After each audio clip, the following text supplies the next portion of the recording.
All right, well, we'll get started tonight, and everyone's either sick or in the hospital, so if you've been paying attention to the prayer email. And then, of course, with King's Kids, too, we have a good amount of people in there with kids, which is wonderful. But we have some important things to talk about tonight that I think will be helpful. I get everyone in here, I think almost everyone in here is married, so it might not be quite the same thing as if you were single, but it still remains true, and it's things to teach to people. Wisdom is something that you learn and then you give. And so these things are still helpful, even if you're not looking for a spouse right now, which if you're married, you should not be looking for a spouse right now. So, but these things are still helpful to life and everything else. So let's start with prayer, and then we'll get started tonight. Father, thank you for today. Thank you for your many blessings to us. Lord, even with the midst of many in our church having different health issues today, thank you for others who have recovered even beyond miraculously. Lord, we thank you how you hear our prayers, you listen to us, you answer us. And Lord, it's just a testament that you're close to us as we speak to you. And Lord, we thank you that as we speak to you, we're in your presence, and we can bring our petitions to you, and you hear them, and that even when we don't know what to express, your Spirit prays with us to make those things obvious, what we actually need. Lord, we ask that you'd be with us tonight as we study your word and we look at wisdom and its path in life, and how one of the greatest things that are debilitating to life is that of sexual immorality. Lord, it seems like this is such a sticking point for our culture and even our world. Lord, all around the world, sexual immorality manifests itself in different ways. Sometimes not just over the internet, but physically in some ways that would boggle our minds. But Lord, help us to see the wisdom in avoiding it, running from it, warning our children, our grandchildren, those we know around us to stay away from it, because this is something that is very rarely recovered from. In fact, it will damage us. It will burn us. In fact, I'm thinking what Paul says when he reminds us that, know ye not that when we sin this way, we sin against our own bodies. And Lord, help us to remember that there are grave consequences to not following your wisdom. Lord, help us to see the value in it. Help us see the value of wisdom as well in all areas of life. And we ask these things in Jesus' name. Amen. All right. Well, before we actually get to this, I had a fun thing today because, again, I think you should always be learning. And if you're not always learning, I don't know what you're doing. And so today I was listening to a podcast, and it never caught my attention in the parallel between Joseph in Genesis and Joseph, the earthly father of Jesus, how they both dream dreams, and because of their dreams, they end up in Egypt. And it was just kind of interesting because I have a whole philosophy that I'm still trying to prove that the book of Matthew is the Old Testament in a book, and how the whole thing plays itself out. And so it was just kind of interesting when he said it. I was like, oh, I actually never noticed that. The same thing with Mary, right? Mary is the Greek of Miriam, right? And of course, Mary sings a song, and of course, Miriam sings a song in Exodus, right? You see all these parallels. And so one day I'll prove myself right, just not yet because I don't have the time. But it was fun. And so I just encourage you, always be listening to things, always be learning. There's good things out there to learn that you'll look at and say, wow, it's amazing how God did that. Because, again, the end is so significant because it was spoken of beforehand. And God tends to work that way. So without that, though, we are in Proverbs, which is still fun. I enjoy some other fun things as well, but this is our fun for tonight. And we get to, again, like I said, see wisdom against sexual immorality, which sexual immorality is something that is so prevalent in our world, and not just in the United States culture, but really all around the world. In fact, people will travel to participate in different deviant acts of sexual immorality. I mean, you go to Asian countries, people will have not just prostitutes, but they'll have child prostitutes. They will do all sorts of demeaning things all around the world. And in the U.S., we act like we're good because we just do those things in the privacy of our home. Right? We look at it online because we're too lazy to go out and do those things. We just watch other people do those things without realizing the destruction and the harm and the heartache that it brings to our lives. And again, really, it's a sin against ourselves. We don't always think of these things that way. These things are sins against ourselves because they change us. Again, one of the things, even if you want to deal with I guess you could say virtual sexual immorality, right, pornography, is that it rewires the brain to see things differently and do things differently and think about things differently, to be attracted to things differently. And that's why it's not just a sin against someone else or against whatever else. It is a sin against yourself because you are changing who you are when you participate in these things. And again, this is why it's so important. All of you have, or I think have, children or grandchildren that you should never want to be around these things, or you have nieces and nephews, or you have cousins or extended family members that you know that are younger, or even people that are older that end up struggling with these things, and you should want nobody to be involved in this. And so Solomon, as a loving father to Rehoboam at this point, is trying to warn him, be careful with this, which is ironic because Solomon has a real problem with this. Now, when Solomon writes Proverbs, the Bible doesn't tell us. I mean, it's possible that he writes it later in life. I mean, a lot of these things are collections of his sayings. And so as he writes these things, we don't know exactly when he decides to write these certain things or when he says these certain things. But if it is later in life, he's someone who does know this is a dangerous thing. Because even in Ecclesiastes, he kind of bemoans, why did I do this? Why did I go down this road? Why did I decide to chase after all these women? And of course, he does that with a lot of things in life, but that is such a pitfall in life. In fact, usually you'll hear that people tend to fall to three things, right? Glory, gold, and girls, right? Those are kind of the three things that, or I don't know if there's a G version of, I guess guys too, right? Girls/guys. Because that tends to get anyone. One of those three things. And those three areas are dangerous because those three areas are foundational to a lot of life. For example, a sexual relationship is foundational to life. It's what produces life. Right? You have no life without that kind of relationship, right? You would not be here. Humans would not be here without that kind of relationship. It is foundational in a very real sense to life. Money is kind of, or being able to live is foundational to life. You have to be able to have things to be able to then make more things and do things so you can live. Glory might be the one that maybe is not necessary, but it is necessary in a sense because if you don't view that you can do anything, then you'll do nothing and you'll die anyways. And you all know people like that who just always down themselves, and that's not good either. And so all those things can be in balance and are good, and all those things can be very bad, and it usually leads to some destructive things. So here's what we're going to see tonight. First, we're going to see that wisdom can protect you from choosing a bad companion, which again, if you have children, a lot of you in here are already married, there is wisdom into who you choose to be your spouse. Because believe it or not, it is a choice. Even in that day, even though we say, oh, they arranged marriages, I mean, even the first arranged marriage we see in the Bible is with Sarah and Isaac. Not Sarah and Isaac, sorry, Rebecca and Isaac. And Rebecca is asked by Eliezer, do you want to go, right? So she's still not forced to, even though he's trying to set them up together and all those things. It's still a choice. And so even today, marriage is very much a choice. And there is good people to get married to, and there are very bad people to get married to. And that can be a very dangerous thing because usually what gets our attention is not the inward, but the outward. And that's true for both men and women. So beginning in verse 20 of Proverbs 6, and the reason we split Proverbs 6 this way is it kind of just naturally goes along with Solomon's observation in Proverbs 7. So in Proverbs 6, beginning in verse 20, he says, my son, keep thy father's commandment and forsake not the law of thy mother. Bind them continually upon thine heart and tie them about thy neck. So again, the first thing that we see is that we're to always remember what we've been taught, right? If wisdom's so valuable, if wisdom's so good, this is something that we should hold on to. That's why he says again, keep thy father's commandment, forsake not the law of thy mother. Bind them continually upon thy neck and upon thine heart, and tie them about thy neck, right? These things are the things that are a part of us. These are the things that adorn us. And again, these same phrases keep popping up in Proverbs because it's important. Wisdom is something you carry with you. Wisdom is something that becomes part of you. And so again, as Solomon begs his son to listen, he's saying, right, to guard these things inside of him. That when he's been instructed by his mother or taught by his mother how to live, to not forsake those things, because parents want to put you on the right way. I mean, how many of you as parents want your kids to fail? Anyone? I mean, come on. I know someone wants their kid to fail. I'm joking. Nobody wants their kids to fail. We all want our kids to succeed, and that's the same thing that Solomon's trying to portray to Rehoboam. Don't forsake, right, what your mother's instructed you, right? She's done so because she loves you, right? So remember what you've been taught, but what you've been taught will guide you and remind you of how to live. Again, in verses 22 and 23, it says this, when thou goest, it shall lead thee. When thou sleepest, it shall keep thee. And when thou awakest, it shall talk with thee.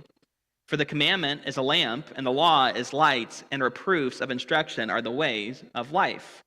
So as he speaks about this wisdom, these things that mom and dad have instilled in the son, right? He says that when you go, it shall lead thee. When you sleep, it shall keep thee. When thou awakest, it shall talk with thee, right? So as they just go about life, wisdom is something that kind of walks in front, says, go here, go there, do this, do that.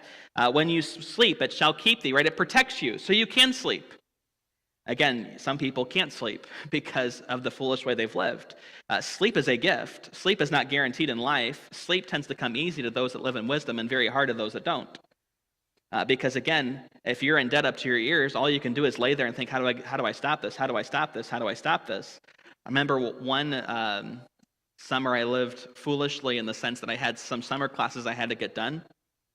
This was when I was in college, and I had waited to start those classes, and I realized I had to finish, I think I had 2 summer classes, and I was interning at a church at the time, and I was working 70 hours a week for free at a church. Well, that was nice of them to have me do that.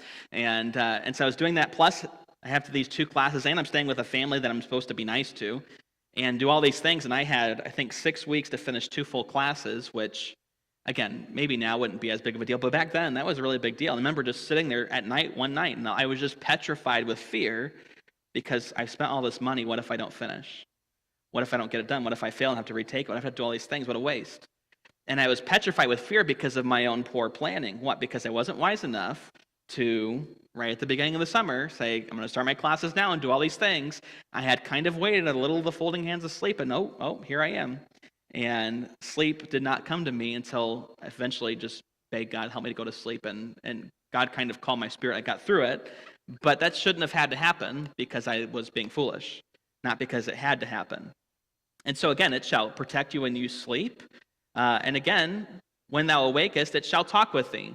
Right? It's going to commune with you. It's going to tell you what needs to happen for the day, right? Wisdom kind of plans your day for you. It talks with you. It tells you what to do. When you're questioning what you do in a situation, it's like wisdom just pops up in your mind. And of course, you all, I'm sure, have experienced that even with God's word. When things happen in life, things that you memorized or heard when you were kids, all of a sudden just kind of pop back up in your mind. And you wonder, well, where did that come from? Well, it's because that's wisdom, and wisdom tends to speak when it's needed. It's the same reason Bud is in charge of King's Kids, and sometimes he'll say, well, the kids don't memorize like I want them to, because he wants them to be a place where he can just say chapter and verse and they can just say it. I said, Bud, that's not the point of King's Kids. The point of King's Kids is that they know the verses well enough that they can carry it with them, not so they can just recite to you a bunch of verses. Why? Because you want them as they get older in life, and they're thinking about doing something foolish, those things to pop into their mind and say, don't do that. Or when someone tries to challenge what God says, those things pop up in their mind and gives them a real view of life, a proper worldview. That's how wisdom actually works. Wisdom doesn't work because, well, I have it all ready and it's all ready to go. No, it kind of just pops up when we need it. And so he tells him that this is what wisdom does. And then verse 24, of course, is for the commandment is a lamp, the law is light, reproofs of instruction of the way of life. So you kind of have 3 things that build on each other, right? You have a lamp, which is a source of light. You have light, which comes from a lamp, and then you have the way of life, right? The path that those things would lead you on. So, right, commandment is kind of, in a sense, the basis, right? It's the lamp. It's what is the foundation of it. It's the source of what you need. And again, God's commandments are a source of, well, what do I do? Where do I go? How do I do this? Right? The commandment's kind of the basis, and it's usually very general. In fact, you'll find there's usually 3 words when you get to Deuteronomy and to Numbers, as God's giving his law and how he deals with how he speaks. He usually says commandments, statutes, and judgments. Well, each is more specific than the previous. Commandments are very generic. For example, there is a commandment in the 10 Commandments that says, honor your father and your mother. Well, how do you do that?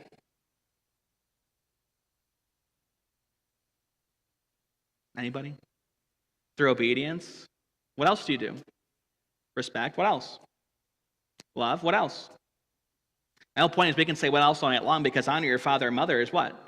It's very broad, right? So he goes from commandments to statutes, which are, in this situation, do this and this, right? So when you go on the land, you're not allowed to sacrifice your children to Molech, right? That's a statute, very specific. And then you have case law, which is judgment. So when this very specific thing happens, do this or this. right? So he gets more specific. But the commandment's the very broad thing. It's the principles for life, right? That's where the light comes from, right? Because we have general guidelines. And usually we call those the Ten Commandments, or we have other things such as, maybe even more general than that, love God and love your neighbor, right? We have very generic things, general things that then lead into the specifics of life. So that's where the foundation is. That's where the truth comes from. And so you have the lamp, and then he says, and the law is light. So what comes from the lamp is law, or the word for law here is really instruction. That's what law means. So when you hear Torah or law, it's not a list of rules. It's an instruction for life. It's a teaching, if you would, right? It's how you're taught something. So again, the way that you take that which is from the lamp and then allow it to be projected is through teaching, right? Teaching is what we would often say, wow, you shed a lot of light on that, right? Even we talk about, I don't want to say revelation, but when we kind of have eureka moments where we're like, oh, wow, I never saw it that way before. Why? Because someone shed some light on it. Right? This is why teaching with wisdom is important. We can't just tell children, oh, do this and this and this and this, and just give very strict rules for life. No, you bring light or teaching to what you've said, and that shows them then how to what? To walk the way of life. That's where the reproofs of instruction come. Why? Because there's a foundation in the commandment. They've been taught the commandment, and then what happens? Well, as they're walking in the way of life, the reproof comes, seemingly from wisdom, maybe from other wise people, that says, hey, this is the path you go. So it shows them what? Not just the fact that they have the light, and the light comes from it, but it shows them the path itself so they know exactly where to walk. So again, understand how things build on each other. By the way, this is why teaching is so important in church and teaching is so important at home when we deal with God's word. That's why I tell people quite often, and I fully believe this, I'm not ashamed to say this, you will only grow as much as you're taught. And I don't mean that to say that somehow what I do is somehow more important than anything else. It's just the reality of life. Otherwise, how are you going to know what to do with the commandment? What to do with the instruction? You have to be taught it. And again, that's how we then know how to walk through life. So again, what you've been taught will guide you. It'll remind you of how to live. It'll be there to correct us.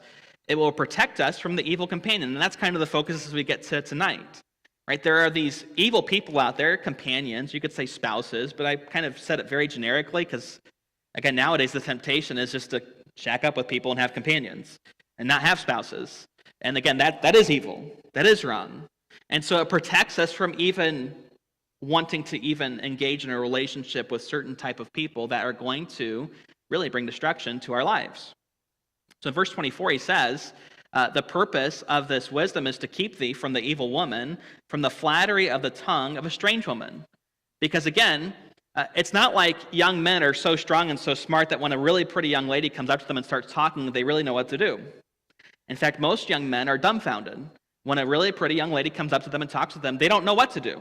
You know how I know? Because I was a young man one time, and I had lots of friends that were young men, and nobody knew what to do when a really pretty girl came up and started talking with them. How many of you knew exactly what to do when your spouse started talking to you? Good. Nobody raised their hand, because then you would admit that your spouse was not pretty or something, okay? So this is good. We're all on the same page. You should not have risen your hand for that. Right? It'll protect us from those things, from the evil person, the evil woman who is out there. And by the way, evil here is the word for evil. This is a wicked person. This person has different motives than what appear to be actually present in their life. And unfortunately, because of flattery, those things are sometimes concealed. For example, even later in Proverbs, the Bible will say, love covers a multitude of sins. Now, that is often very positive. You know why? Because you should not nitpick those that you love. If you do, there's something wrong with you. You don't love them. Otherwise, you wouldn't be nitpicking them to death. In fact, God does the same with us. There's no condemnation of those that are in Christ Jesus. God's not here to nitpick us. He does love us, and that is what changes us. But when it comes to these people, if you do love or fall in love, right, with someone like this, what happens? Well, you tend to ignore what is actually present and what actually is a big deal. And you tend to say, well, what's the big deal? And it causes major problems. In fact, usually it's with people who want to end up dating someone who's not a Christian, or someone who claims to be a Christian, but obviously their life does not match up with what the truth is. And they will make excuse after excuse after excuse because of love, because they like the flattery the person gives, and it makes them overlook what is a big deal. Right, the flattery of the tongue of a strange woman, right? The forbidden person. Again, strange means forbidden. It was what was off limits. Again, it's the same words that are often used of even the things that God would not allow, such as at Jericho, right? The forbidden things, right? The things that were to be not even touched or interacted with, right? They were to be set apart. Don't go near it. Stay away from it. Also, when it comes to this, we also see not just the fact that wisdom protects us, but we see those who participate in sexual immorality will face great harm. And so the encouragement for us, the first thing is don't lust after outward appearance. By the way, outward appearance only lasts so long. I'm not saying that you shouldn't love your spouse. I think that if you do love your spouse, you tend to find them more attractive over time. But it's probably you finding them more attractive over time. What happens in life is beauty tends to fade. Right? Those outward things tend to fade. And again, especially if you're a man and you've had a woman or had a wife who's ever had children, usually after a woman has children, they're very self-conscious and very much thinking, well, I'm not pretty anymore. Of course, most husbands would say, what's wrong with you? Because husbands don't see it. Because again, husbands love their wives. They're to be, as we saw earlier in Proverbs, kind of lost in them, right? They're not even aware that someone else is out there. So they don't see the flaws. They don't see those things that someone else might see. But again, outward appearance can be very deceptive because it kind of covers up what's really underneath. For example, it's kind of don't look for the dirt under the rug kind of thing. Right? You tend to put rugs places that you don't want people to so you don't actually have to clean. For example, we have a rug in our back room, our family room, that has a hardwood floor. You know why? Because our boys play back there, and the rug hides a multitude of sins. And so it covers a good portion of the room. And we still sweep and mop the exposed floor, but I don't know when the last time is we actually pulled up the rug and done under there. But guess what? There's going to be a lot of stuff under there when we pull it up someday. You know why? Because the covering covers the issues. The same when it comes to outward appearance. It tends to cover the hidden issues underneath. This is why you don't look and choose someone based on how they look. It's a very foolish thing. Now, is it good to be attracted to who you're going to marry? Yes. By the way, if you love the inner person, the outward person tends to become more beautiful. But if all you do is love the outward person, sometimes you find some really ugly inner people. In fact, that's why the Bible will say of a woman who's beautiful but has no discretion, it's like a jewel in a pig's nose. Because a jewel's pretty. But as soon as you put it in a pig's nose, does anybody want to wear that thing? No. And some women are pretty. But they're really not that pretty. So again, we're encouraged, don't lust after outward appearance. Here's what he says: lust not after her beauty in thine heart, neither let her take thee with her eyelids. So again, the first place is this desire of the heart, right? What are you letting your heart desire? Because then if your heart just desires outward things, guess what? It's going to bring a lot of destruction. Your heart has to desire that which is good. By the way, the word for lust in the Bible is usually just the word for desire. We translate it based on its positive or negative use, okay? So lust is often a negative desire, a negative thing, such as even we'll use covet that way, right? A negative desire. But these words tend to just mean desire. So we shouldn't desire those kind of things in our heart because that's what we're going to focus on, right? So by the way, if you have young girls, you should never tell them to pay attention to guys who just talk about how beautiful they are. You know why?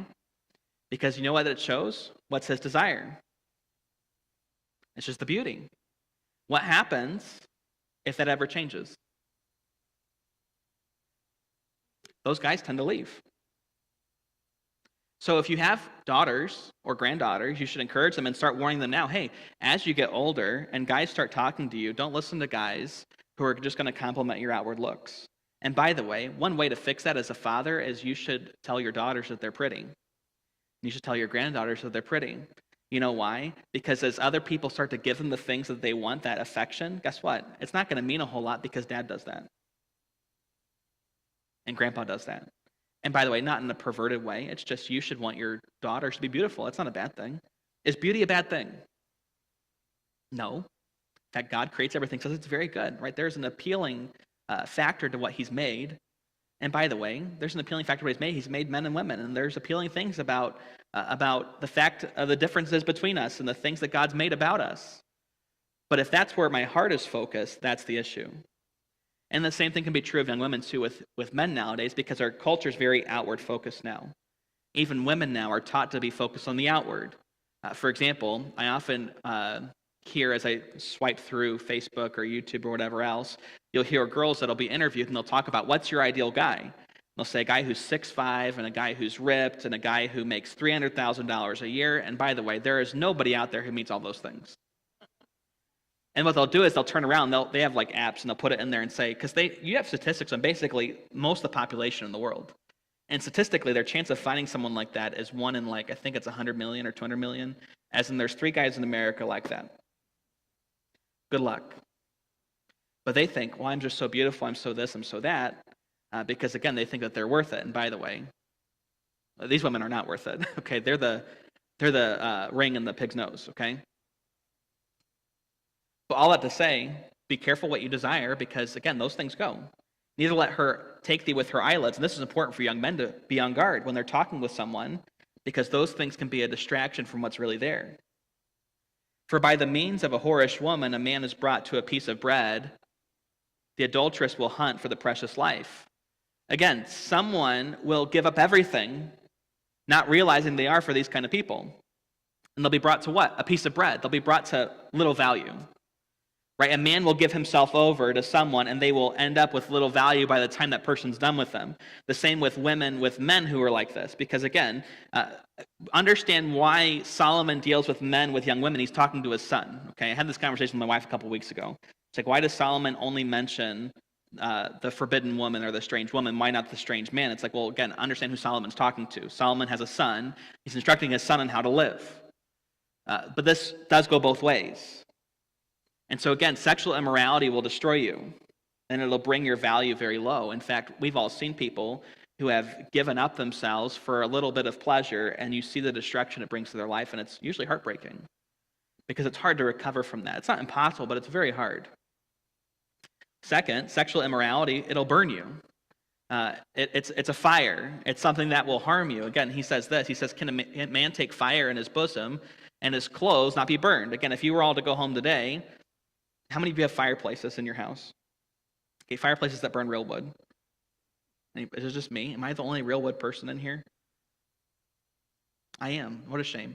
I was joking. But again, if you were to even go in there and try to catch the fire in your chest, is that going to help you or hurt you? It's going to hurt you, right? No man can take fire in his bosom and not be burned, right? It's going to burn you. Why? Because you're going to catch fire, and it's going to hurt. And so again, that's a true statement, and his point is he's going to compare it to a young man who is going to go after these things. Can one go upon hot coals and his feet not be burned?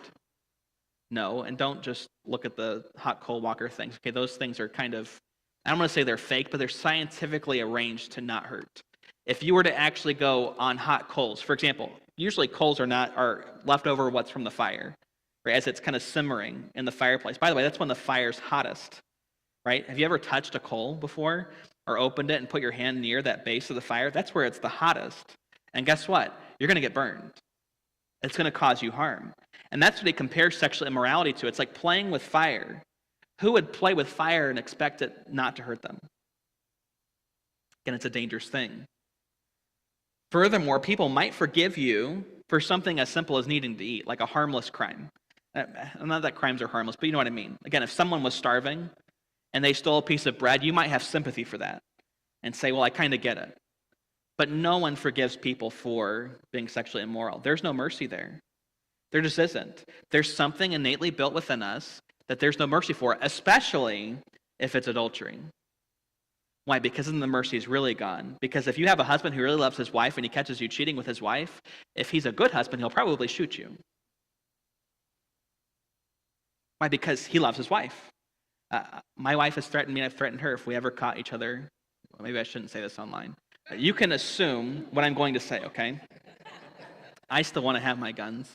I don't know if Whitmer or whoever else in Michigan's listening, thinking that I would actually do this. So I would rather keep my guns than say it online. So, all right. You know what I'm saying, though, right? We have that is godly jealousy, by the way. That person's yours. You have paid for them in a sense, right? If you're a man, what did you do? You bought a ring. You paid to have them. If you're a woman, your parents paid lots of money for you to have a wedding probably, right? There was cost involved in having them. Are you really just going to let them go? And by the way, that's when the Bible says you won't covet your neighbor's ox or donkey or wife. Why is a wife included in property? Because if you're married, you're each other's property. That's how it works. You own each other. And by the way, would you let anyone just touch your property? Do you let anyone just drive your car? No. Which is why, by the way, open relationships don't work. They're trying to make that vogue right now. It doesn't work, you know why? Because we're selfish with everything that we own. And by the way, it's okay to be selfish with things you own. You own it. It's wrong to be selfish with things other people own. And that's where you get into issues. So people might forgive you for needing to eat. And he gives an example. So he that goeth into his neighbor's wife, whosoever toucheth her, shall not be innocent. Again, it's just like playing with fire. It's just like, again, taking hot coals and thinking it's not going to burn you. If you're going to go mess with someone else, whether it's before you're married or even after you're married, by the way, even someone who's not married can go be an adulterer because they can take someone's spouse who is married. Guess what? You're not going to be innocent. No one's going to look at you and say, wow, you were right in what you did. No one's going to think you're the good person. In fact, usually we say, oh, they're the other woman, they're the other man. Even we talk about them negatively, even if people who try to act like it's okay.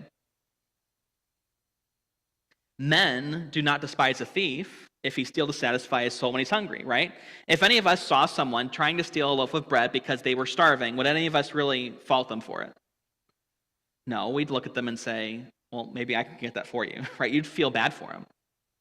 But even then, if he's found, he'll restore sevenfold. He still has to pay for his crime, right? If he's discovered by the law, he shall give all the substance of his house, right? Because he has nothing, so he'll have to give up everything.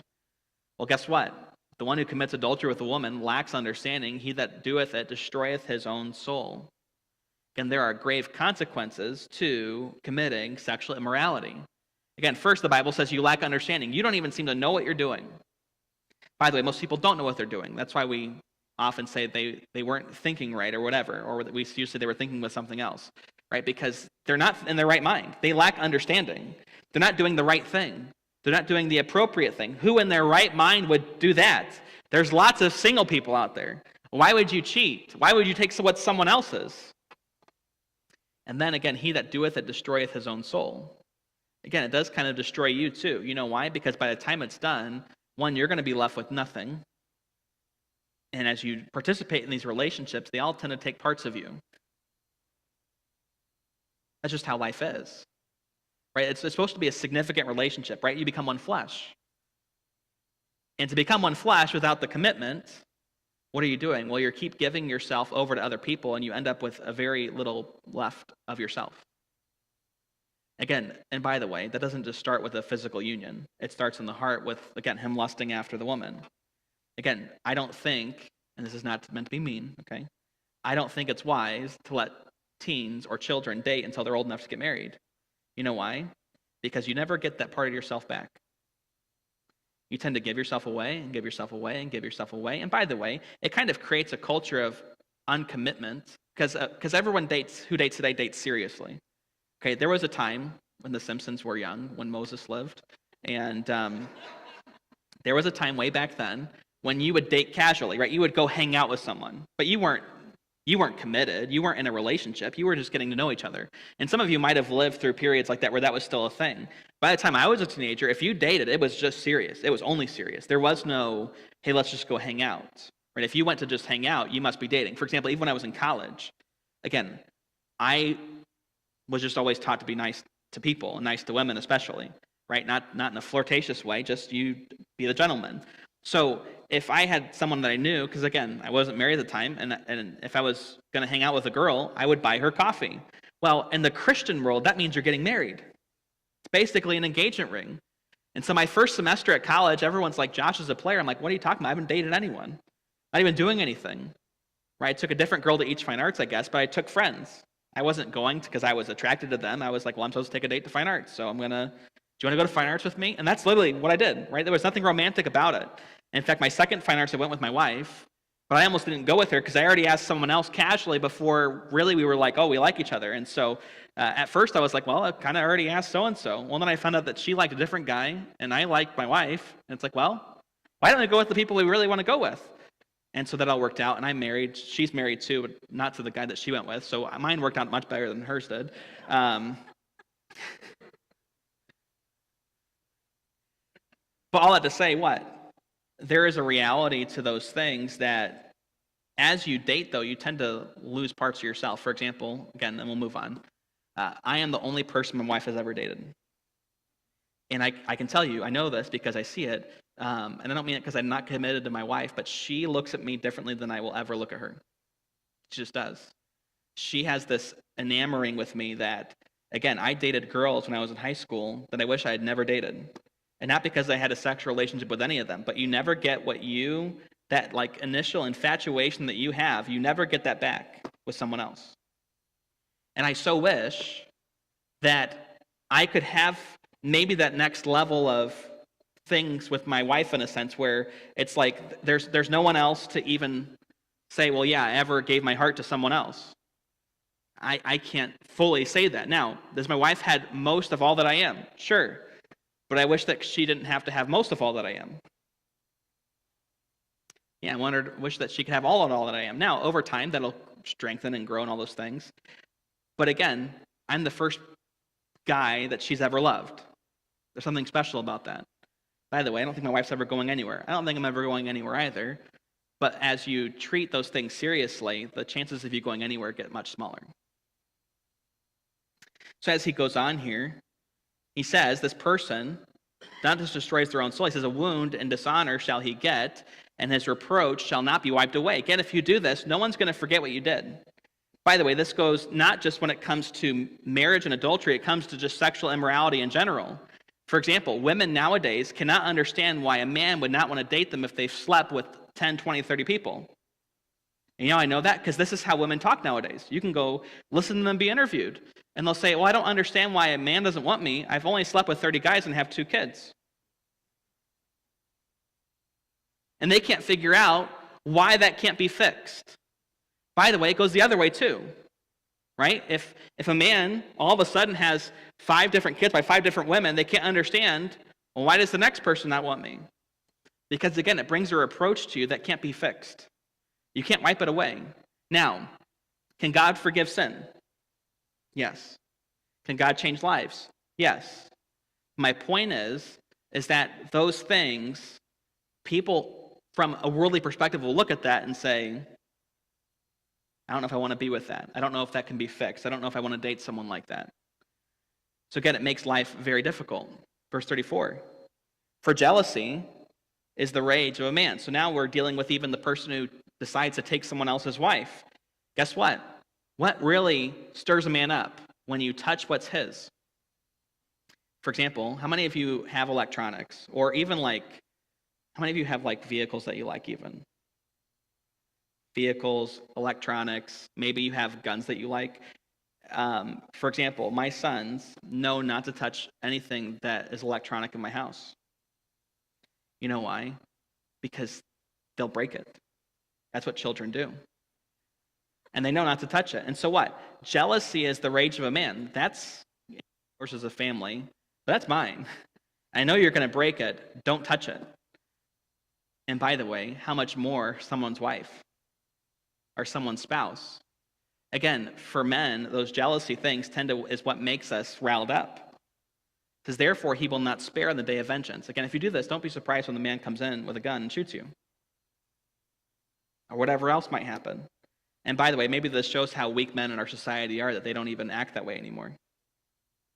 It shows maybe how little they are attached to their own spouse, that it doesn't seem to affect them to want to shoot someone. Now, I'm not saying you should go shoot people, okay? But I am saying those should be natural feelings in your heart when someone even dares to touch your spouse. That's your spouse. And maybe the fact that you're not as jealous shows that you don't view them as close to you as they should be, or as valuable to you as they should be, because those things that you find valuable, you would never let someone touch. That's why they're valuable. Again, how many of you had grandparents that had Fenton or collected Fenton? You know what Fenton is? Glass, that pink glass stuff. It's disgusting. Sorry if my grandmother's watching. My grandmother collects Fenton, and it's glass that is valuable only to 0.5% of the population. And they think it's the most wonderful thing in the world. But guess what? When we were kids, you didn't touch Grandma and Grandpa's Fenton. You touched that. That was a swift way to get kicked out of the house and get spanked in the backyard and stay outside all night. You know why? Because they put value on it. What you find valuable, you don't let anyone touch. And the same thing's true of a spouse. Verse 35. He will not regard any ransom, neither will he rest content, though thou givest many gifts, right? You can't pay this person back for what you've done. It's just not possible. And so again, we see the dangers of this. We see how there's really not much forgiveness for this. There's forgiveness for a lot of things. And it's not saying there's not forgiveness from God, but you're not going to find the forgiveness from others. You're just not. And for you to say, well, everybody should just forgive me because that's what Christ would do, believe it or not, most of the world's not saved. So they're not going to forgive you for it. And you shouldn't expect them to forgive you for it because it's a very destructive thing. But here's what we see. Here's the encouragement from chapter 7. The encouragement is that we stick close to wisdom and we avoid the forbidden person. We've talked before about avoiding people's path and all those things when we talked about faithfulness in marriage a few weeks ago. What we're going to see here, though, is we're going to actually see quite a description of what this kind of person's like, which is helpful for us because as you deal with young people, especially who are looking at getting married, you can point out qualities when they say things like, well, they read their Bible. You can point and say, that's not good enough. Just because someone reads their Bible, could mean that they're hiding something else. Just because someone says they did the right thing, they could be hiding something else. Don't look at a false spirituality as a reason to marry someone. In fact, if someone's not in church, when you start dating them, you shouldn't marry them if you're a Christian. You know why? Because they're just going because they're trying to impress you. If someone's not spiritual when you meet them, and I'm not saying people can't become spiritual and that you can't marry them, okay? But what I'm saying is that when you're getting really serious about this, if they just seem to be doing it as a front, and by the way, most everyone else can tell. You can't because you're blinded by love, but everyone else can tell, and they're trying to warn you. You should probably listen to the other people because they can see this person's just doing it to hoodwink you so they can get you. And as soon as they get you, they're not going to be in church anymore. They're not going to love God anymore. They're just doing it to get you. And that's a very dangerous kind of person. And you see that happen with young people all the time. Most of you probably know young people that you warned and you begged and said, please don't do this. That did, and you see where they're at now. It's a very dangerous thing. In fact, that's almost the most despicable kind of person because they lied to you to get you. And if they're going to lie to you to get you, imagine what else they're going to lie about.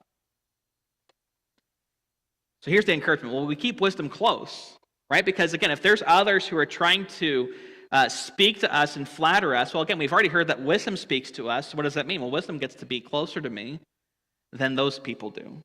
Because wisdom can tell me if something's wrong with them. And he says, my son, keep my words and lay up my commandments with thee. Keep my commandments and live in my law as the apple of thine eye. Again, he's supposed to see these commandments, see these things as precious, as close, as valuable, as the most valuable. Again, the apple of an eye is, again, the thing that you see as most valuable. This is the most valuable thing. Bind them upon thy fingers, write them upon the table of thine heart. Again, they were supposed to be visibly seen in what you did. I don't know if this is used this way, but I often think of the man from It's a Wonderful Life, right? The crazy uncle who lost the money, right? And what does he have on his fingers everywhere? He has strings. Why does he have the strings? To remember that he had to do something. And he's going through his strings. Where did I put the money? Where did I put the money? Where did I put the money? And he's trying to look at his hands to say, well, where did I put it? It's supposed to tell me what is going on. I don't know if this is quite used that way, but again, it is trying to say it's a visible reminder. Right? And so the point is that wisdom is visibly there, visibly present to warn us and help us. Write them upon the table of thine heart. Right? Again, it's part of you. Right? Your very heart would speak these things. Say unto wisdom, thou art my sister, and call understanding thy kinswoman. Right? So again, these are your best friends. They're your close family. They're the ones that get to speak into your life. Again, usually family is the ones that get the most input in our life. Now, maybe depending on if you're a Christian or not, again, sometimes maybe that changes a little bit when you get saved. But usually growing up, the people that speak most significantly into your life is your family. And so even with this, he's saying this is supposed to be like the most significant person that could ever be with you. That they may keep thee from the strange woman, from the stranger which flattereth with her words. Again, these are the things that are going to protect you is wisdom. The things that you've been taught, the things that you've been shown to light your path, the things that are supposed to speak to you when you finally need it. And again, even when it comes to this, right, it says that they may keep thee from the strange woman, from the stranger which flattereth with their words, because again, it's going to speak to you too. So it's whose voice are you going to listen to? Are you going to listen to the flattery, which flattery, by the way, is always based on a lie. That's why it's flattery, right? It's trying to get something out of you. Or are you going to listen to truth? By the way, for Rehoboam, this is even more significant because Rehoboam's the king's son. Again, the higher status, the more money, whatever you could put on it in life, the more likely you are to face people who are going to try to just get with you to use you.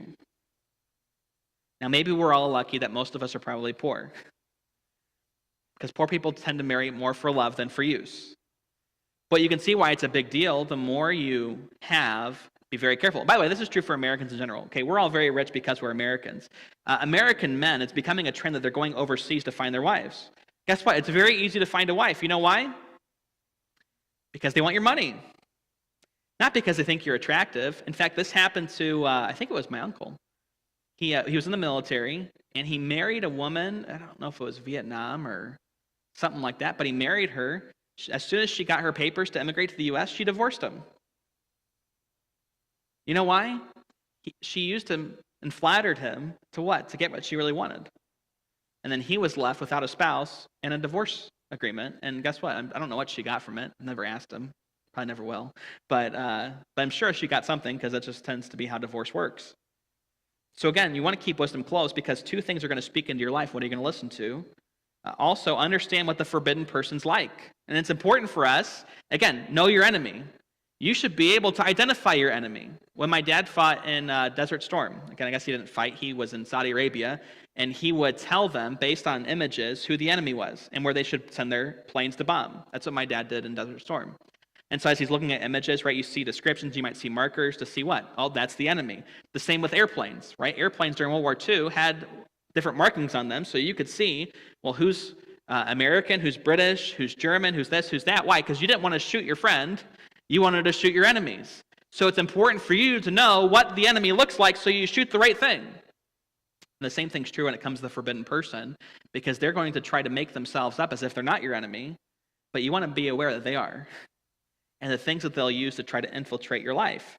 First, we'll see they come upon you in everyday life. They're just going to show up, which maybe is discouraging. But again, temptation doesn't come because we're prepared for it. Temptation just comes. And so temptation is something that just happens. So again, don't be surprised when these kind of people just show up in your life, which is why it's important to have wisdom close, because if wisdom's close, when you need it, it's not very far away. For at the window of my house, I looked through my casement. So Solomon's going to tell a story of how he knows what he said is true. And behold, among the simple ones, I discerned among the youths a young man void of understanding. So again, the simple ones are the young men, the inexperienced men. You could say a teenager. There's kind of a teenager out there. By the way, everyone is born simple. Everyone's born stupid. Okay, that's kind of what we would say. We'd say, you're stupid. These are stupid people, because everyone's born stupid. The children are only grown because they're instructed. That's why the Bible says, train up a child in the way they should go. Why? Because there is instruction involved, very deliberate instruction. In fact, it surprises me quite often how parents today don't seem to know how to parent anymore. They don't realize it's their job to instruct their children. In fact, they had a parent with our Christian school, and you don't know who it is, so that won't embarrass them. But they were talking about their students struggling, and they said, when they come home, they don't know where to start with their homework. I said, well, did you tell them where to start? Well, no. I said, well, maybe ask them, what homework they have for the night, and say, well, oh, you have spelling? You're going to start with spelling. When you're done with that, come back and see me. What else do you have? Oh, you have that? Do this, and come back and see me. They're like, well, they just get too distracted. I said, well, you're the parent. Instruct your child. And they looked at me like I was crazy. You know why children tend to struggle? Because children are often given instruction, because children are trained. Children don't just learn things through osmosis. What happens when children are left simple is they become fools, and fools who are left fools become scorners. And we'll do a study on that once we hit Proverbs 11, probably. But we'll see the different kinds of fools in Proverbs. They all start as simple ones, right? Just ignorant. By the way, you can pity people like that. They're not doing it because they're trying to be mean or evil. This is someone who just doesn't know what he's getting into. And this is a young man who doesn't realize that what he's about to do is going to destroy his life. Because, again, he just doesn't know. He's never been instructed. Yeah, the parents weren't instructed. By the way, you see that a lot today. That's a good thing to point out, by the way. You see families now, because families in America are so broken down. You have parents who were never taught how to parent from their parents, going back several generations. And so everyone just does that which is right in their own eyes, and none of it works. By the way, the Proverbs tells you how to parent. Proverbs tells you how to live. And so we should be thankful that God's given it to us, because guess what? There are times when cultures lose things because we won't do what God says. And so God gives it to us in a preserved form. So no matter what happens, well, at least we know what to get back to and know how to fix it. So again, as he states this, right, he says, these young men, he says, passing through the street near her corner, right, they're walking near this forbidden woman's corner, and he went the way to her house. Right, so he's down her street, he's going that direction. In the twilight, in the evening, in the black and dark of night, again, does he expect to find a woman right now? Probably not. He's probably walking home or walking somewhere. His intent, seemingly, is just one of ignorance. He's not going to this woman's house because he knows who she is. He's just walking around. And what happens? Behold. I always like that word in the Bible. It's like, yeah, well, the Bible's written in stories, so you're supposed to imagine these things in your head. You're supposed to imagine a young man who's ignorant walking down the street, and all of a sudden a woman shows up. There met with him a woman with the attire of an harlot and subtle of heart. And by the way, when it says the attire of a harlot, again, harlots would present themselves in a very attractive way. And again, I understand that you have attires of harlot in Genesis. But again, attires of harlots change. Do you want to see the attire of harlot now? They're not wearing a veil, okay? They dress in a way to be seductive. And this woman seemingly is dressed in a way to be seductive because that's what gets his attention. That's why Solomon's warned, don't let your heart focus on her beauty. Why? Because she's dressed in a way that's going to catch your eye. Like that's why we say to catch someone's eye. Because again, what does that? Not your heart, okay? The visible things. And she's subtle of heart, right? She's kind of conniving. In fact, she's kind of doing things in a way that's really for her own motivations and her own motives. And guess what? She really doesn't care about the person she's going to do this with. She has her own motives, and she's willing to throw this person away like she's willing to throw so many others away. By the way, if you find someone who is a sexually immoral person, have nothing to do with them because they're going to throw you away like they threw everyone else away. You're no different. And so again, as he warns here, he gives another description, not just that these things just happen, but again, this person is they're seeking for many lovers, right? You're not unique. You're really not special. By the way, I'm not saying that people cannot marry people who are not virgins. Again, we live in a very sinful culture where, unfortunately, people make decisions whether before they're saved or, again, when they live in simplicity, and they confess those things to their spouses before they get married. Even when I was in college, I mean, there are people the guys I knew who would say, I did this when I was dating in high school, and I just don't know how to tell my girlfriend now who I'm thinking about getting engaged to. And it's like, well, you have to tell them. You can't just hide that from them and be like, oh, I'm just so this and so that. And you have to be honest. But by the way, that's coming from a very different place than someone who's obviously just carousing around. So there is, in a sense, redemption from a lifestyle like this. And I saw guys who were redeemed from a lifestyle like this. But someone who's involved in a lifestyle like this, you should have nothing to do with because you're just another trophy to throw away when they're done. They're seeking for many lovers. It says she is loud and stubborn. Her feet abide not in her house, right? She's a busybody. By the way, the Bible has very low views of people, specifically women, that are busybodies. It tends to be. I'm not saying this degrading to women, okay? Women tend to be busybodies when they're left with nothing to do. Now, as women go older, they tend to mature out of that. For example, in Peter mentions that if a woman becomes a widow at a certain age, he says she needs to remarry and have children. And the reason he says that is because otherwise she'll become a busybody, right? And she will cause destruction because of being a busybody. But as women get older, I will say this, they tend to, not always, tend to mature out of it, and they tend to invest their older years in others as well. They kind of almost become a grandmother to people. And they're very grandmotherly, and they're very encouraging in people's lives. They're very involved, so they still don't have time to be busybodies. This kind of woman is described basically as a busybody. She's going here and there, and she's making known all the things that are going on. She's stubborn. She's kind of a really kind of annoying person to be around if you were actually around her. But again, he's so encapsulated with her beauty, he doesn't notice the loud and stubbornness. He doesn't notice that she's kind of busying herself with things that are not her business. Now is she without, now in the streets, and lieth in way at every corner. Again, part of this is, again, she's seeking whoever she can get. Again, this man was not someone that she's like, oh, I saw this young man earlier. She's just looking for whoever she could get. And she's going from corner to corner to corner to corner to see who she can catch by surprise and saying, hey, come be with me. And by the way, that's how people live today. That's what night clubbing is. Right? They're not going there to meet a specific person. They're there just to meet someone. That's exactly what that is. Furthermore, they aren't just seeking for many lovers or indiscriminate lovers. They will take down your guard by appealing to your flesh and your spirit. They're going to appeal to both. This is how they're going to get the person who knows better to do what they want, because it's very subtle, it's very conniving. And it says, so she caught him and kissed him, and with an impudent face said unto him, right? So she's going to say the statement, but notice first, she catches him and kisses him, right? She kind of catches him off guard. By the way, if anyone had an attractive person who's come up to him and kiss him, most women might slap a man's face, but most men, depending on who it was, might look and say, oh, okay, right? Men tend to be much more carnal than women. That's just the nature of things. This is why it's a big deal, because again, he didn't ask for this. By the way, you see this happen in the Bible earlier in Genesis. Joseph is caught by Potiphar's wife and is grabbed, and he's told, hey, let's sleep together right now. Lie with me. And he says, how can I do this thing and sin against not just my master, but against God? And he runs. Again, he was going about his business when she came upon him to try to get his attention and try to get what she wanted.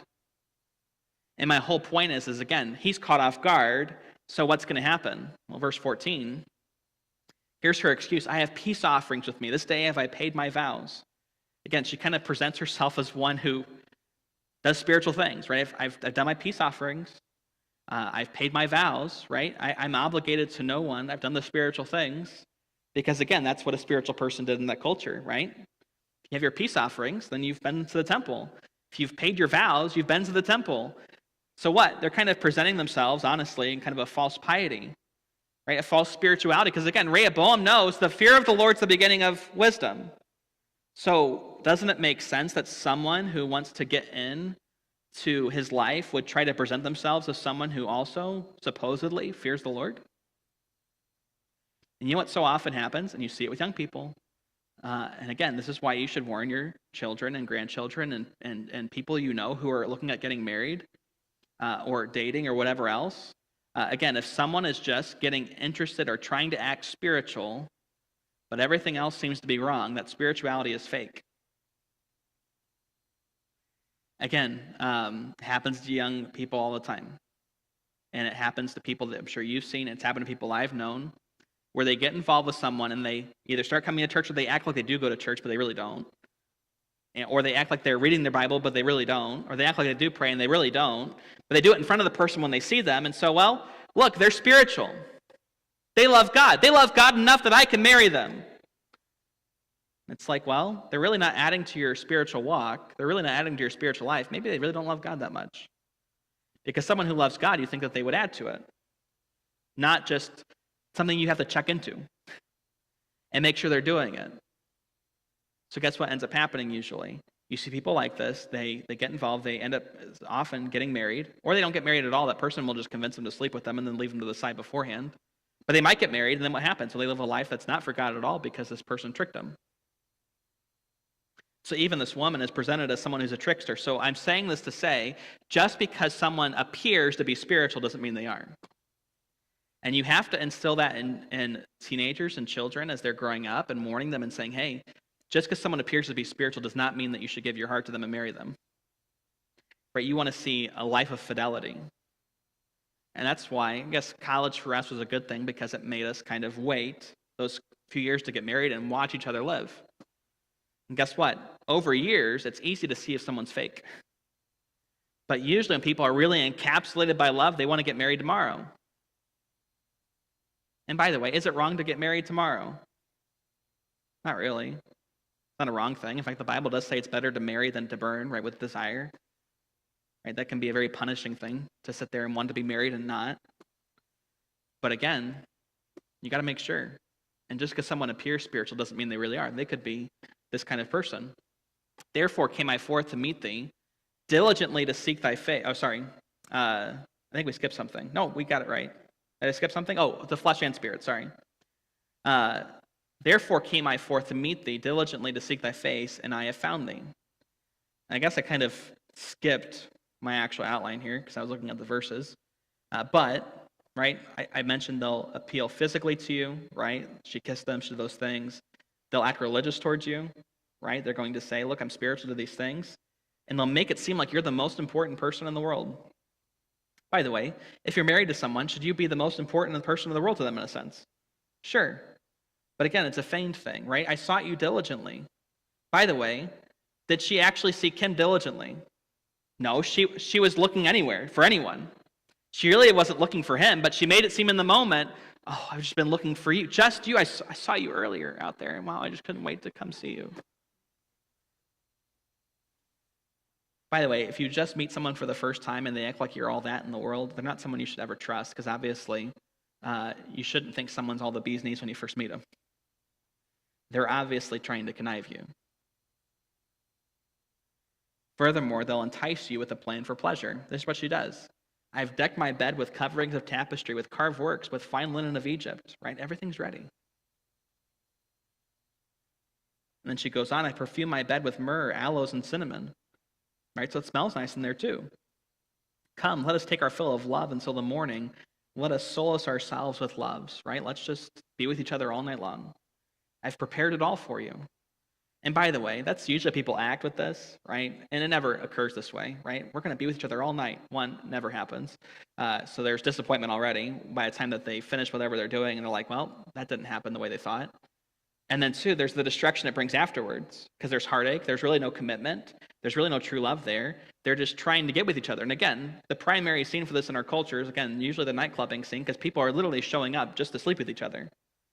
And they all act like they're the most important person in the world when they meet. And you have girls who are going home and thinking, I finally found the guy. You didn't find the guy. He's going to find someone else tomorrow.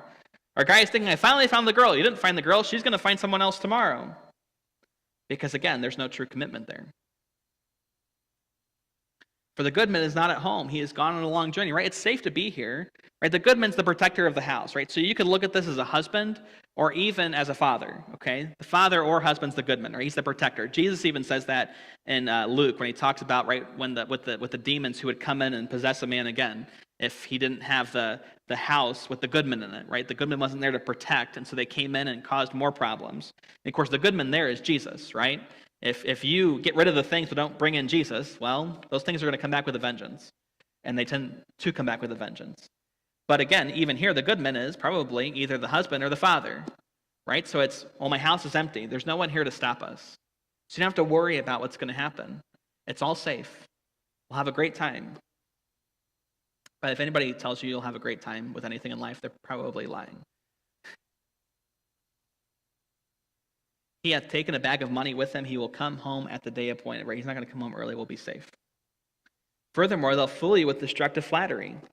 And this is probably the most dangerous thing, because we tend to like to hear things. Men and women both like to hear things. Women like to hear how beautiful they are. Men like to hear, again, at least with these women, right, how wonderful they are, or how they were the only one that they sought after, or whatever it might be. Right? Everyone wants to feel loved or be told they're loved. Here's what happens. With her much fair speech, she caused him to yield. With the flattering of her lips, she forced him. Right? The way she said it, what she said was just so nice, it completely distracted him from what was really going on. In fact, what was really going on is he was literally going into the trap to die. He goeth after her straightway, as an ox goeth to the slaughter, or as a fool to the correction of the stocks. Again, when an ox goes to the slaughterhouse, does he seem to know what's going on? No, he just goes in with everybody else, and they pull out a nice .22 and shoot him in the head. And he's like, oh, well, he didn't think anything then, I guess, because he got shot in the head. Or, till a dart strike through his liver, as a bird hasteth to the snare and knoweth not that it is for his life. And even birds, they'd catch birds in what? In a trap, not realizing now they're stuck to be eaten.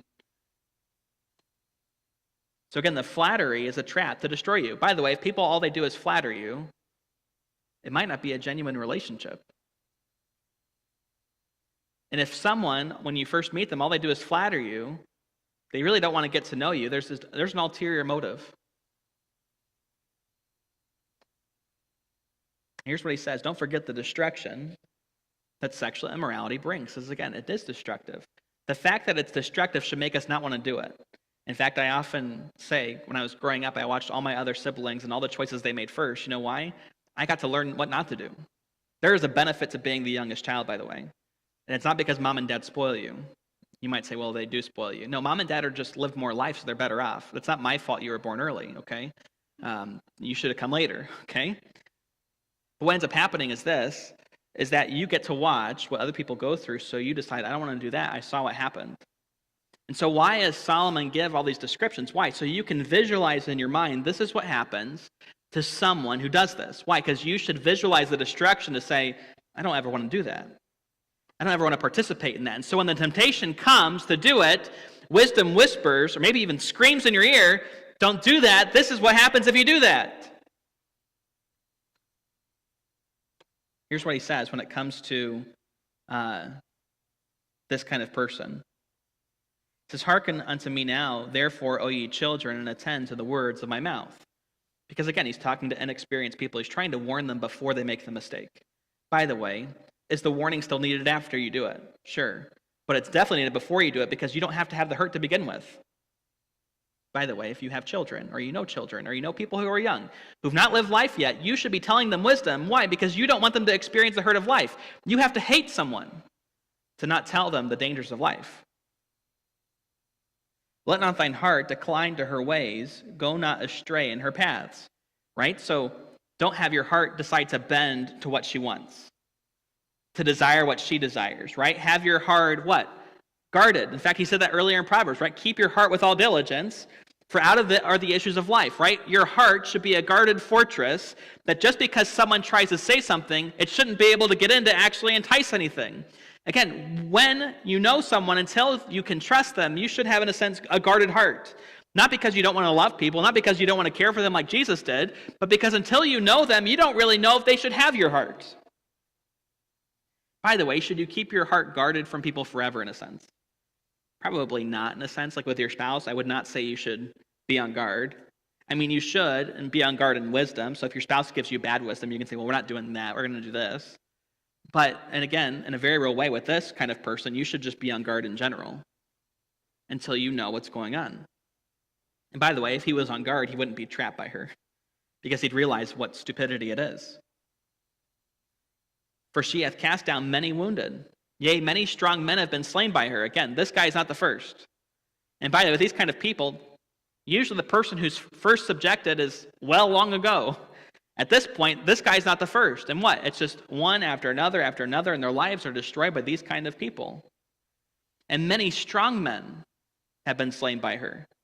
Again, it's interesting. One of the things that tends to bring down even the richest, most mighty of people is sexual immorality. For example, who was the owner of the Patriots that got in trouble for something in Florida, some sex thing in Florida? Yeah, Kraft, yeah. He I don't remember if it was a massage parlor, that's what it was, yeah. So a massage parlor down there, right, and he's going and seeing it. By the way, it's prostitution, right? That's why they're down there. He hired prostitutes. And what happened? No one looks at Robert Kraft with any sort of respect anymore. Why? Because even the richest men fall subject to this kind of slaying. Look at Jeffrey Epstein. Jeffrey Epstein got seemingly hundreds of very powerful people who none of us seem to get to know the names of, to do all sorts of wicked things. Now, again, they might not face justice now because of those who are protecting them, but there is one who's going to make them face justice. And it's God. And you see, though, even the mightiest, the strongest, the most influential in society are even slain by these people. So by the way, if you can understand what these kind of people are and protect yourselves, you're really stronger than they are. You're actually wiser than they are because you're not fooled by the stupidity. Her house is the way to hell, going down to the chambers of death. Right? If you want to destroy your life, is he saying that everyone who's with this woman is going to die physically? No. By the way, the way to hell, understand hell is often a picture of the grave in the Old Testament. It's not just what we think of as hellfire. Okay? It's our word Sheol, right? Which can be the grave. It could be hellfire. It could be those things. But again, understand the point is that it's total destruction, whatever it is. This person will destroy your life. In fact, we often say that to people, if you're with them, they'll wreck your life. You got to be careful. And you got to be careful with these kind of people. By the way, it begins with the basis. The person who was hoodwinked by her was a man who was not married. My whole point is that you should be drilling into the hearts of people and young people who are not married. Don't do this. Don't go with that kind of person. Be careful who you choose. Because by the way, who you choose can either bring you great joy or great destruction. Marriage is the most significant choice outside of salvation that anyone will make in their life. And it will either set up their life for success or heartache and failure. And again, this kind of person, they seemingly, if they are married, if it's not just a young woman it's her dad, if she is married, what does it show? She's cheating on her husband. Right? If the good man's her husband, my husband's not here right now. Hey, come on in. And by the way, that's prevalent in our culture too. In fact, 70% of marriages that end in divorce, the divorce is instigated by women. And of those 70%, only 15% are actually because of abuse. It means 85% of divorces instigated by women are done for other reasons. And a lot of divorce nowadays is infidelity. So-and-so's at work. That's okay, you can come over. They're not going to be home for a while. And what happens? These same things. And it brings destruction to life. I know people since I've even been at church, or I've been up here. Now, they don't come to our church. They've never been associated with our church, okay? Who have had good marriages, successful careers, and they'll go cheat on their spouse for the excitement at work. Their spouse finds out about it. They get divorced, and their whole family's in shambles, and all that they built is now gone. And they were at the point where they're what? Living with mom and dad again. Living at home again. Why? Because of the destruction that brings. So what are the applications for us? There's some applications for us. Again, most of you in here are married, but you should tell all of this to your children and your grandchildren, and you should reiterate with them over and over and over again until they finally get married. By the way, from the time they're young, you don't start talking about marriage when someone's 18. You start talking about marriage when your kid's old enough to talk. You know why? Because it's the most important decision they'll ever make. And you want to set up the expectation early. And again, if you set up expectations when they're old, it's too late. Their opinions are already formed. You want to be the former of your children's opinions, and of your grandchildren's opinions, and of those that you have influence over's opinions. But that doesn't happen when they're old, it happens when they're young. Because the older you get, your opinions are already formed. So if you try to speak into their life later, guess what? They already have others who are already speaking into your life. Why should they listen to you? You've never bothered. So what? Speak this into their life as soon as you can. When looking for a spouse, understand that people can be deceptive. That's pretty obvious. Don't get caught up in the flattery they bring or how they make you feel. Because why? In his heart, wow, she's beautiful. Wow, she's got good things to say. Wow. Don't get caught up in that, though. Why? You know why? Feelings are often fleeting. What you feel today, you probably don't even feel in the morning. And how someone makes you feel, those things tend to go away over time. In fact, that's why we call the first part of marriage the honeymoon phase. You feel all sorts of things. Wow, they're just so wonderful. Wow, wow, wow. And then reality sets in. And you realize who you've married, and you think, why have I done that? And I'm just joking. Hopefully you don't think that. You don't want to think that, no. But a lot of that's based on your choice. Again, once you choose, that's it. Again, I grew up, and I still believe this, that you should try to make marriage work as much as you can. You should go into marriage with the idea, my choice, this is it. There is no out. There's no back door. Again, if you give Satan a back door into your marriage, one day he'll tempt you to take it. So you shouldn't have the I'll be married unless kind of thing going on in your marriage. You're married. Don't get caught up in the flattery they bring or how they make you feel. Make sure you know who they really are before you commit. Make sure you know they're actually spiritual and it's not just a semblance of spirituality. And you should tell your kids, hey, just because someone looks spiritual doesn't mean they are. And just because someone goes to church doesn't mean they're spiritual at all. In fact, I think it's the Simpsons told me this. It might have been you guys. But they take the view, I think, if you don't take it, you can correct me, that to be unequally yoked isn't just dealing with people who are both Christians. It's are you both maturing in your faith kind of Christians?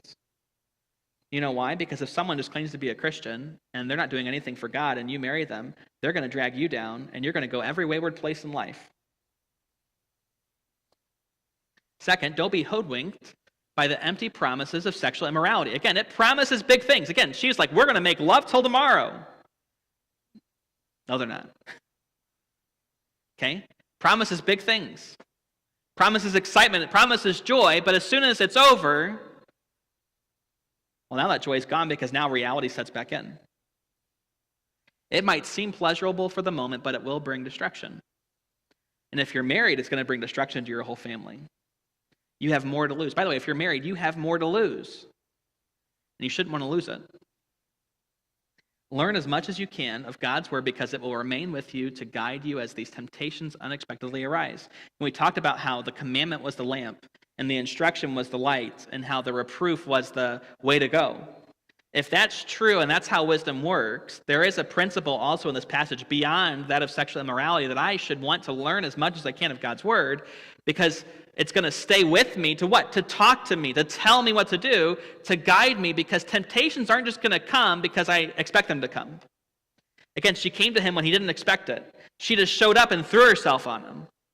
And so what does that mean? Well, that means if I have God's word and I have been instructed in it and I'm learning it, what's going to happen when temptation comes? Well, now I know how to navigate it and I know what to look for.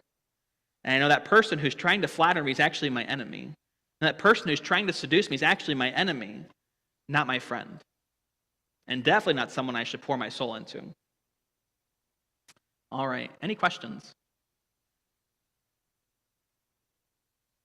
These are the things that everyone loves to talk about.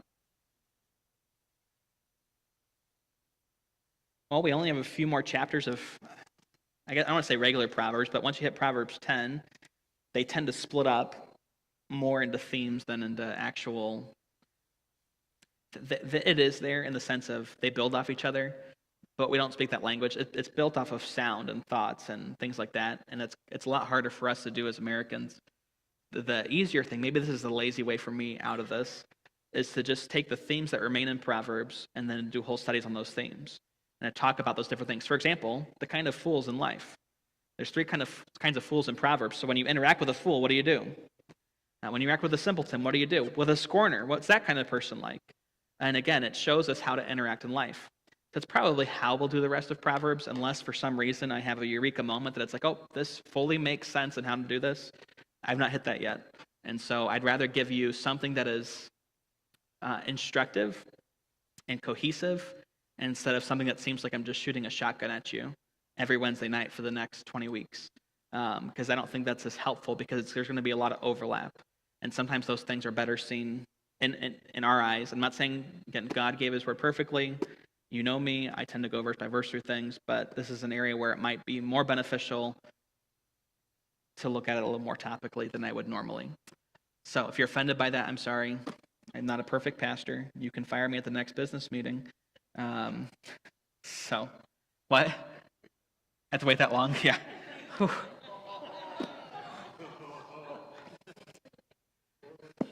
Score one for Dave.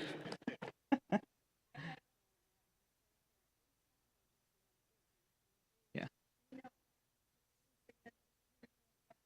Yes.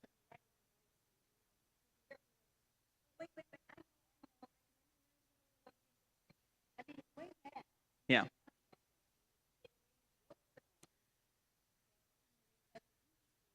Yep. Approve, yeah.